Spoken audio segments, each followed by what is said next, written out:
We're just going to talk about what the program's going to offer you guys, talk about some general expectations, and then mainly, hopefully, have you guys talk to each other a lot. And so yeah, it's going to be really exciting.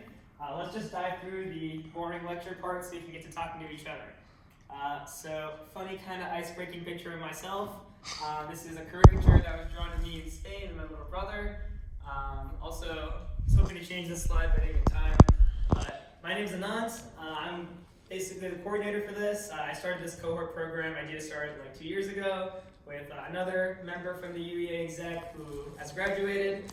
A bit about me, and I guess where my perspective comes from, what my expertise is in. So, as you guys know, like this whole cohort is for you guys to build a company. And so, a little bit of experience doing that. I built a few companies before. All of them were revenue generating, had a few hundred users, like early talks to raise money and stuff like that. I've also taught this program a few times, and so a bit of a veteran in teaching how to build your company, things like that. And I've also worked for a few accelerators. So, does anyone here know MIT Launch?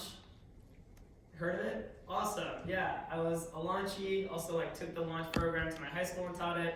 So I really, really love teaching entrepreneurship, and every cohort is just super fun always. As you guys can see around you, it's a little bit emptier because it's mid-semester break, but I think building a company with a team of other people who are building companies is a lot more fun than building it by yourself. So I think we're looking forward to this program. So before I talk about what Idea to Startup is, I kind of want to talk about what Idea to Startup is not. And so these are all awesome programs that we do provide that are not Idea to Startup. So we have like Hack a Startup, which is just like a one weekend thing where kind of people come together, they make a presentation, and then they leave, put it on their resume. It's awesome. There's also like business plan competitions that I've been a part of, like the Young Entrepreneurs Business Plan, which is basically a 20, 30-page business plan you submit.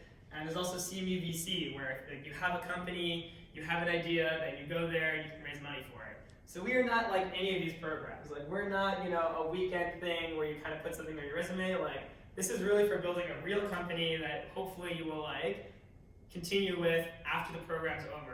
It's not fake, it's all real. And we do have a presentation at the end which you can win money at, but that's really not the main purpose of the program. And we just added that really recently. So like I said, a revenue generating business, that is the goal by the end of 10 weeks. And more specifically, like things we're kind of going to help you build are revenue generating business kind of entails a team, a product, and a set of users. So if you're looking for quick cash, or you've been building an idea for several years, or even like a few months, then CMUBC is a great place to apply. And if you're just kind of interested with like high-level theoretical stuff, like business plan competitions are great, but this is like we want you to really build a company that you want to take with you like after you graduate. Something that you already know and that we've already realized is your life is very hard. You're juggling a lot of things, you have really, really tough classes, you have really, really, demanding clubs, and a little bit of time for friends. If you can squeeze out, it's pretty important. But all of these people were in your same position. So I'm sure all of these names are really recognizable. These are all people who have built companies like while they were in college and were also juggling friends, clubs, things like that. I didn't put this company here, but anyone's heard of Materialize? The CSS framework for building front end? That was built by CMU students who, they weren't from our cohort, but they were juggling all those same things. And so while it's really, really hard to build something on top of all the, more than full-time jobs that you guys already have with your other stuff, there are a lot of really unique advantages to kind of building it while you're in a college campus. And I think that that's really what we're trying to foster here. We're kind of hoping the next Facebook, next Yahoo comes from Carnegie Mellon, and not alumni, but students who are actually here. And as you can see here, we have a ton of exec board members that showed up. We've all done it, so we get how hard it is, but this whole program is built around how do you juggle and utilize the resources here to kind of build your dream company. So, cool, that's enough of a high-level overview of what we're not. Let's talk really specifically about what you're going to be doing for the next 10 weeks. So basically what we've decided to do this cohort, we're trying it for the first time. It's not going to be a lecture every single week. It's going to be a lecture one week, and then the next week is going to be more of like office hours type thing. So like we're going to be talking about like user demand and how do you really figure out whether your idea is good or not today. And then next week is going to be just like you guys come in and be like show you how to use some software tool, or we help you like do in-depth analysis into like your specific user research. And so it's a lecture every other week, And then in between those weeks, it's basically just like actually building or working on something for a series of hours. Even though I guess it kind of sounds like office hours, it is like 100% mandatory, and your attendance will definitely be required. So don't think of it as like oh, if we need help, we'll show up. It is still mandatory, but it's not just me talking to you. It's going to be like you building stuff, and we're helping you do that. So I think we stress this enough. Here are some of the more specifics on what the Idea to Startup program is going to offer. So the number one thing is network. So you're building a product, you're going to need team members, right? You're pitching to VCs, you're going to need investors. You're filing a patent, you're going to need lawyers.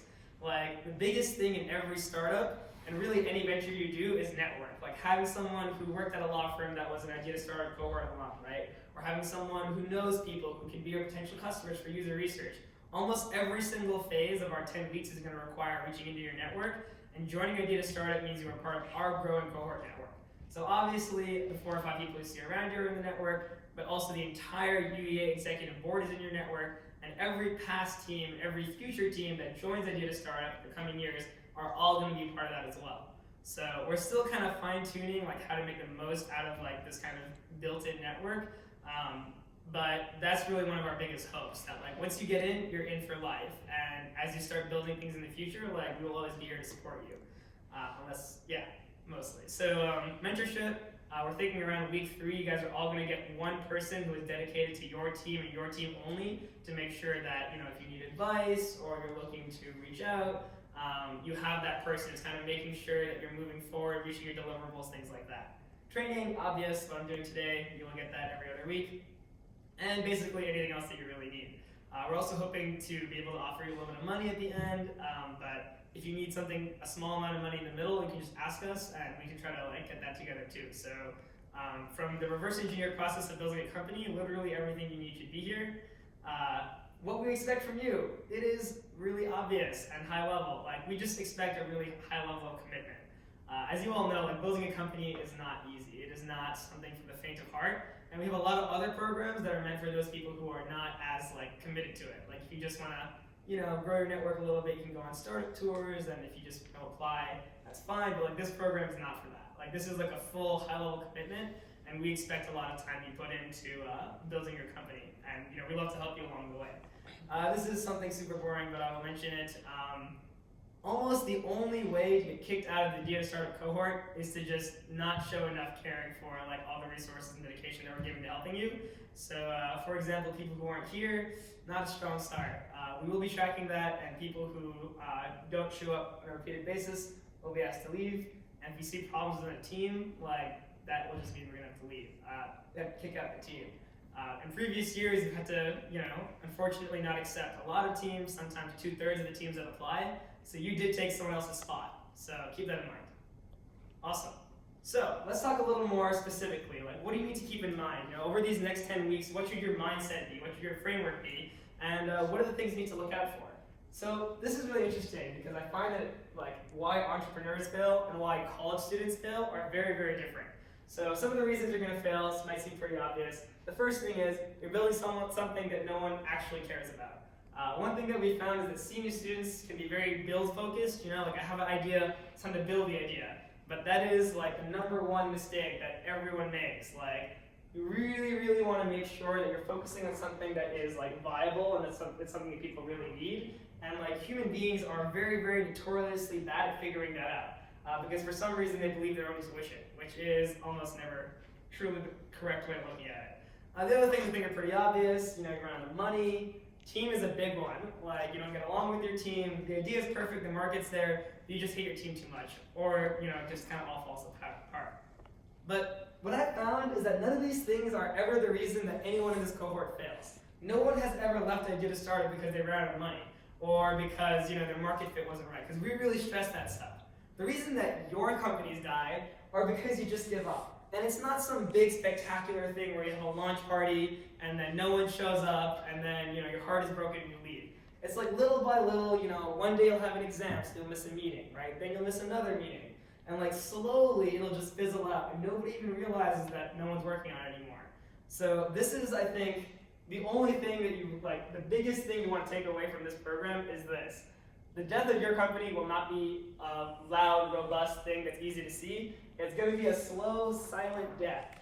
And this happens, I mean, I always say this, it doesn't stop it from happening, but I will say it again.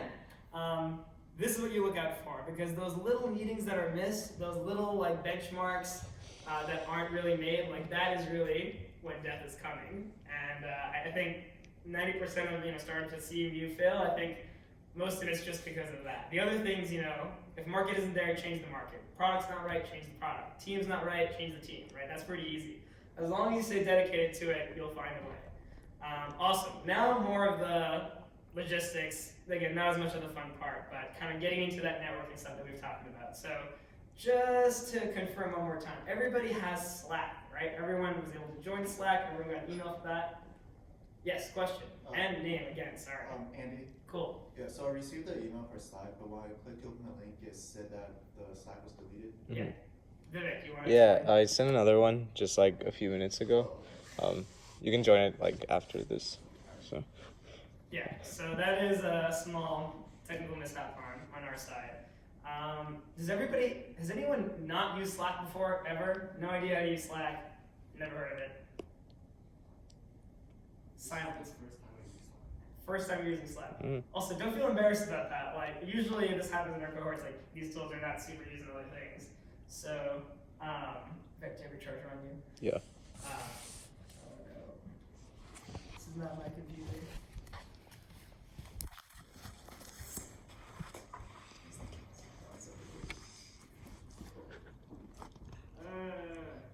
Cool. So I think everyone should probably, everyone needs to download the Slack mobile app, and I think we might have next week like a little tutorial on just making sure notification settings are all right. But for those of you who have used Slack before, there is a link inside the Slack to our Google Drive. Can everyone just make sure they have access to that? That's where we're posting a lot of our resources, our content, things like that. So I think it's worth it to take 2 minutes out to just kind of make sure we have that. Here we are. And if anyone doesn't have access or it's an issue, here, let me show it on this. If you go to the general channel in Slack, just do this. Can I demonstrate on here? It's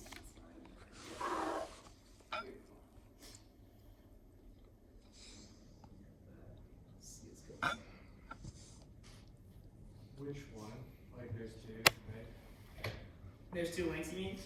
There's two.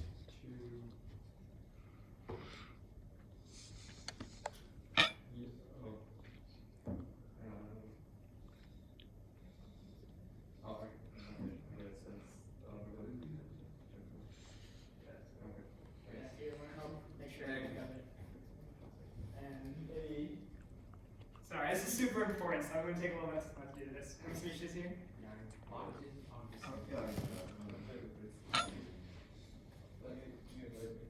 Yeah, I think you have to add it manually. This is that workspace. Assign it to another workspace.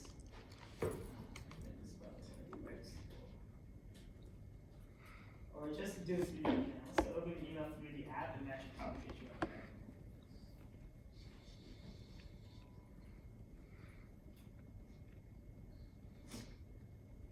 Just type in Slack and search.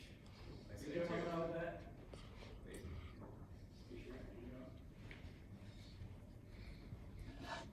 Cool. So,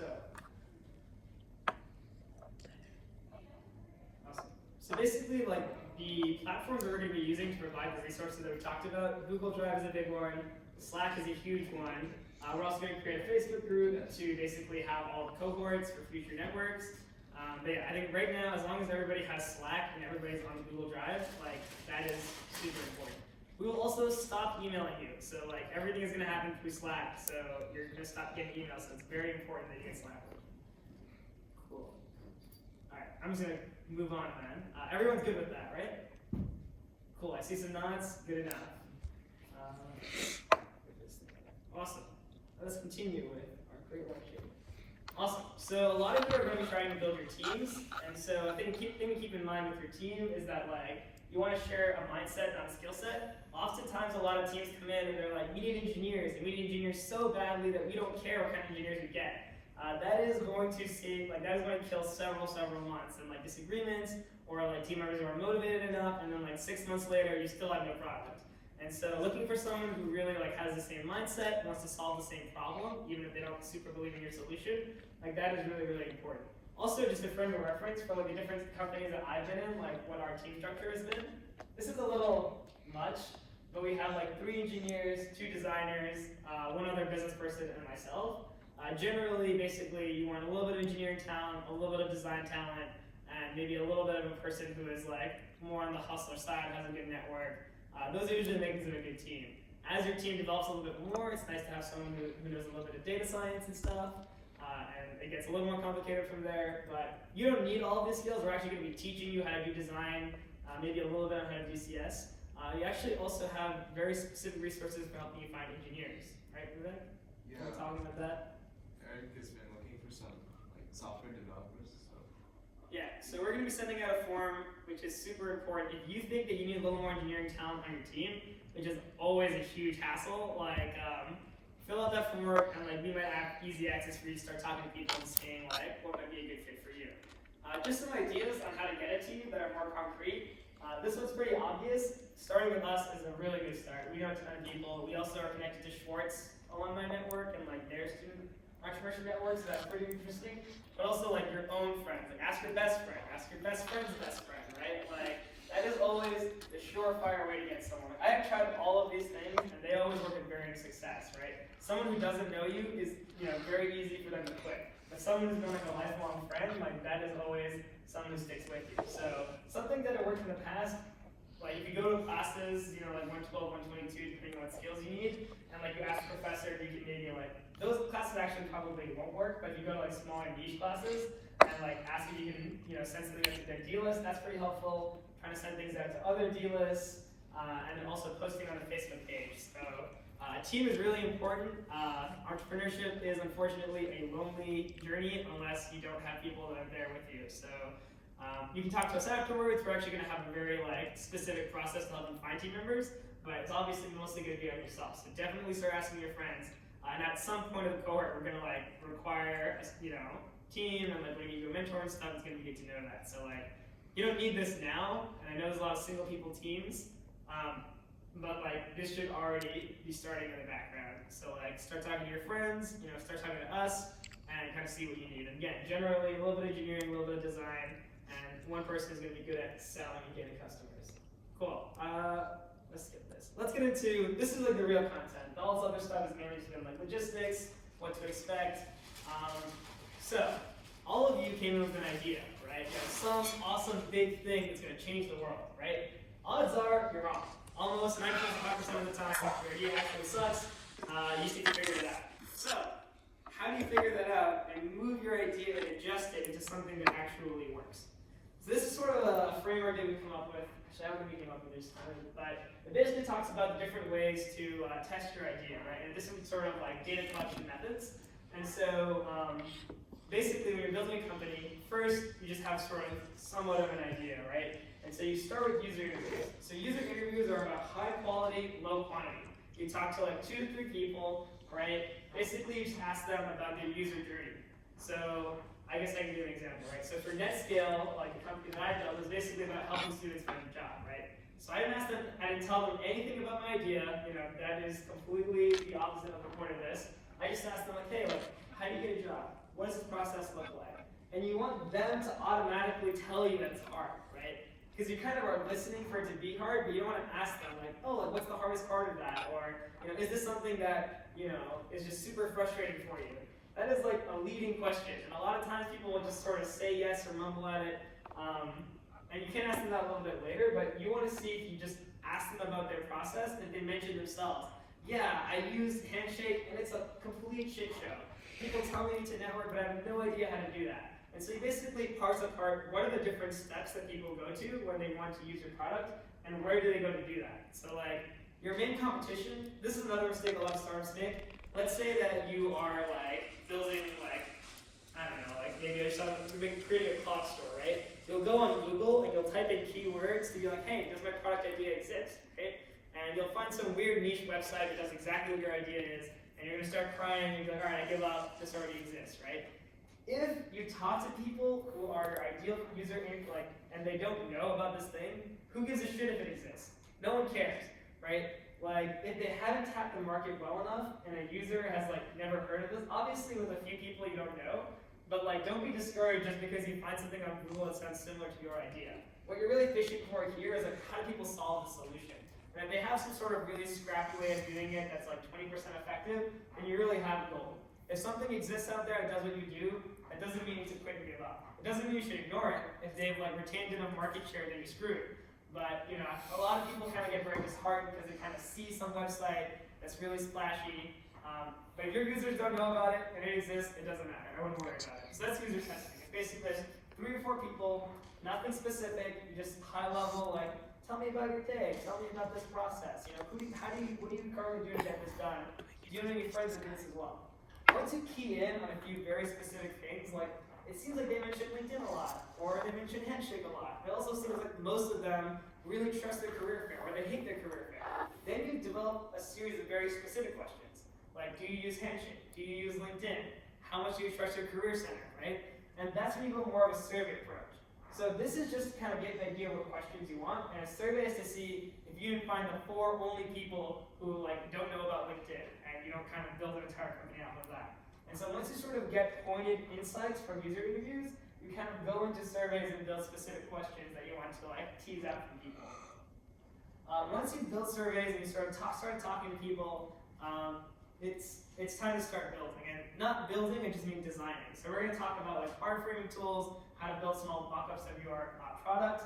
And once you do that, you do usability testing. So usability testing is just you have a list of tasks that are really critical. So like for NetScale, it's basically like being able to figure out, you know, which jobs we found you that were in your network. And we basically just had a bunch of screens for that, and we just gave them that task and saw how they perform. So usability testing, okay, so I won't rant about this too much longer, but these 2 are basically to see if there is a problem, and usability testing is to see if your solution is the product market fit for that problem. And so same with like A/B testing and analytics, which you don't have to worry about right now. But does that make sense to everyone? Has anyone ever heard of the term product market fit? Has no one heard of that? Okay. Product market fit is basically like the alignment of these things, right? So like you have your problem, people have told you over and over again that, you know, they need like some sort of thing that keeps track of time, and you know, there's nothing to get ever found. And the usability testing is like, hey, you have this solution, people love it, super easy to use, they're highly able to recommend to their friends. Awesome. Another really common issue, you know, you have an idea, the idea isn't important, what's important is the problem. Does that problem really exist? And if your problem exists, that's awesome. If your specific solution doesn't work for that problem, then get rid of it. Be married to the problem, not to the solution. Like, don't ask why do you want to use a clock, right? Ask why do you keep track of time? Do you have no way of doing this so far? What other things are doing that? Because like the solution will always change, it will always iterate. But as long as the problem exists, you have $1 billion thing. These are specifics. Like one thing we're really going to focus on, and this isn't the greatest example of this, but we don't want to give you high-level bullshit, right? We want to tell you find a great product or keep building. We want to keep it very specific. We want to keep it very useful and only things you already know. And so if it ever feels like this is too pie in the sky, you're not getting anything tangible out of it, let us know, because I hate that. That's almost like the biggest reason why I started this program. So these are like very specific questions that you probably want to have in your interviews. I won't go through them because we're going to be yapping at you for half an hour. Awesome. So just to give you a bit of a recap, we talked about first starting with user tests, then turning them into surveys, then building prototypes, and then kind of doing usability testing, which we will go through in more detail later. And the goal of that is to establish these 4 things. As I talked about, is there a need, right? What is your competition? What is kind of like a general price point people are used to paying for your thing? And then distribution channel. All right, why don't I do a little bit of user participation here? Who knows what a distribution channel is? All right, what do you think a distribution channel is? Sorry, your name one more time. Oh, Leo. Yeah, cool. Just take a guess. It's exactly what it sounds like. Just what's kind of the most popular way of getting the interest from the public or the consumer? Cool. What do you think, Andy? Do you think that sounds about right? I think it's more like which who you're distributing your product to, like your customers are. Say that one more time. Like who your customers are, where are you distributing your products? Yeah, it's basically like how do you get the product from like your engineers to your customers, right? So a distribution channel, I think it's not really synonymous with, but it's pretty similar in some sense to like a marketing channel where like where do you have to be so your customer is going to be able to see and get your product, right? If you're selling clocks, like do you want to be on Amazon or do you want to be in a physical store, right? Where do people get clocks? Like do they want to physically see them or do they buy them online, right? So it's your job to figure that out. So again, if I asked you, hey, I'm building a social network to help you find jobs, then I'd probably ask you, oh, so like you use LinkedIn. This is a bad example. How did you find out about LinkedIn? Did you like search social network platform on Google? Did you see a flyer for it at your favorite coffee shop? What was the mechanism through which the product was delivered to you? And which one of those was successful, right? And that's something you really want to kind of figure out and tease apart. So that is your distribution channel. What is going to be the method of delivering that product to that person? It sounds simple, it's really not, and it can make all the difference. All the ideas that you Google that are your idea, but no one's heard of them, they are people that have not done distribution well. And like, that is another really big reason why startups fail. You have an awesome idea and you're solving someone's problem, but they've never heard of you, and they never will if you do this wrong. These are pretty high level, we will do it more specifically. This is also like a specific use case so that it's not so high in the sky and more detailed. So again, like I should probably have described what that skill was earlier, but for this social network jobs thing, like you basically have questions like, what's a day in your life? What's the biggest struggle in like this jobs thing? And like if you feel like there's a real gap, like why isn't what's out there working? I even linked my survey and has all the data responses in it as well. So hopefully like this will all be enough for you guys to get a good sense of like, what questions you need to ask and like, who do you need to ask them to. And this is a bit of, I'll keep poking at you guys. Have any of you done like wireframing before? Has anyone never done wireframing before, never heard of it, has no idea what it is? I feel like it's a binary thing here, guys. You've either done it or you haven't done it. What about you? What was your name again? Fine. Live. Fine. F-A-Y. Okay, fine, gotcha. Have you ever used this or like built a wireframe before? I never built one of them. You've heard about it, so you know about it. I think it's really simplistic. It's basically just a design version of your thing. No programming, no coding necessary. It's super easy, but it's a good way to kind of show this is something users react well to. And then these are actually some really awesome wireframing tools. I'll keep looking at this. Has anyone heard of either of these tools? No one's heard of Envision or Balsamiq. That's totally fine. We're gonna actually teach you how to use those. So I think maybe our next week will all be about like how to actually use and build these things. We'll look at software can help with that. Yeah, I think we'll forget about this for now as well. But all right, so that's a lot. Any questions? Also, feel free to interrupt me. You don't have to like wait till the end and ask me questions for every week. A lot of that was just high level, so like I wouldn't worry about knowing the details too well. So, this is great. No one has any questions, so everyone understands what I was talking about.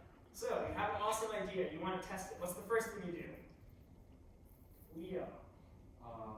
We're trying to go to your potential customers and ask to see like if your business is needed, like trying to figure out. Exactly. User interviews. Low quantity, only 3 or 4 people, but high level qualitative questions.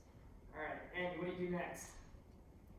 So I think next you hypothesize like your solution and see if your solution actually does solve the problem, and if it doesn't, like just scrap it. Not really. So right now you talk to 3 or 4 people, right? You don't know those 3 or 4 people are the only aliens on the planet who feel this way. So then you build a survey out of that, right? Okay. And then you put it to like 50 people, and then you see like, hey, out of the 50 people, like how many of them actually like have this issue, right? All right, what's next? Theo. Do you have a distribution channel? Sure, let's say that you've done both of these things and now you realize that everyone only finds it through searching on Google. So you know your distribution channel. What do you do next?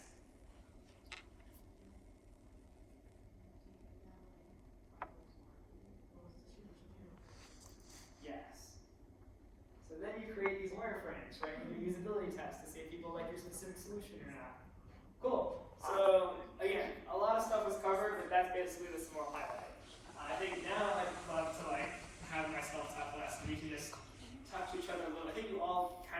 yourselves, but I thought more people would come. So why don't we talk? Why doesn't each person come up, say their name and major again, a little bit of their background. Are you a business major, interested in design? Like, what is sort of your skill set? And MIT Launch, if you guys know, is kind of developed into like hacker, hustler, and like engineer basically, or a designer. So like, if you're more on the design side, if you're more on the engineering side, if you're more on like, the business side. And then also give a quick pitch of your product idea. All right, everyone is alert and alive. That is awesome. All right, let's do it. Who's going first? Let's start with ladies first. Ready to get up here? Awesome. And we also talk about like what your next steps are going to be for the weekend. We'll work on that too with the end. But if you have any traction, like you've already started with your idea, you have a few users, you know, you're gonna have a wireframe, that is super cool for us to know. Like, you don't want to bore you with steps that you already done. I got some front and center. I will sit down now. Okay, so my name is File, I'm in CIT. My name is File, I'm in CIT. I'm majoring in mechanical engineering with probably a minor in decision science. The next one is our A little bit about your background, I okay, guess. so my Go to the background, company before. I actually don't have any entrepreneurship background, but I'm very quantitative, so I feel like I would attribute it to quantitatively, like both business and the engineering side, not so much because I'm a laser tech and wood shop in the maker space. Yeah, so that's really my background. So I'm looking for a team, and then my app idea is so for my app idea, it's called Flow. I have done the wireframe, but like very, very basic, just like rectangles and stuff. But basically, it's just kind of like a new social media outlet. It's kind of like a video sharing service. I don't know the exact details. I kind of need to hone it out more, but I hope to do that with the team. Cool. So what does it do? Sorry. It's like a video sharing service. So it's not like TikTok or like other things, but it's kind of like you have like 1 minute, 30 seconds to 3 minutes to do like how-to videos. Just like I feel like there's no place in the market where it's just videos. Like there is on Vine, but kind of like a higher play on Vine where like kind of like small like short films and movies that you can watch that are funny, that are cool, that are creative, and like that are made by them. Interesting. Cool. All right. Who's next? I guess Awesome. Hi, my name is Leo, and I'm majoring in chemistry. And yeah, that's just chemistry is probably just my only. I'm trying to do the computational chemistry track. So for me, like joining the entrepreneurship club is more like to get kind of like get like some experience in it, because I really want to do research after like graduation, but like eventually my goal is trying to like start up a company, and my company's idea is to kind of solving the plastic bags problems, to try to like create this like new reusable bag that's gonna like a lot of people gonna use it, and like it's gonna be easier and like more functional than the traditional reusable bag, and also like cost less. And yeah, that's basically my idea. That sounds awesome. You can do that. Let me see how far. All right. Who's next? We can see you, Andy. All right.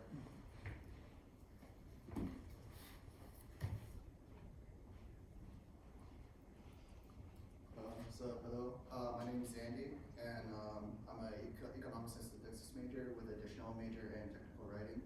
I declared technical writing like yesterday. So this past summer, I worked at a startup company called Lossy Robotics as a technical writing intern, where I worked on writing their instruction manual, and I also had like a kind of like 9-to-5 internship at the Software Engineering Institute, like over there. I work with their content management system.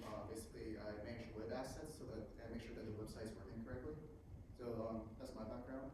And so my startup idea is something is called TechWrite, and basically it's I envision it to be a hybrid of LinkedIn and Fiverr.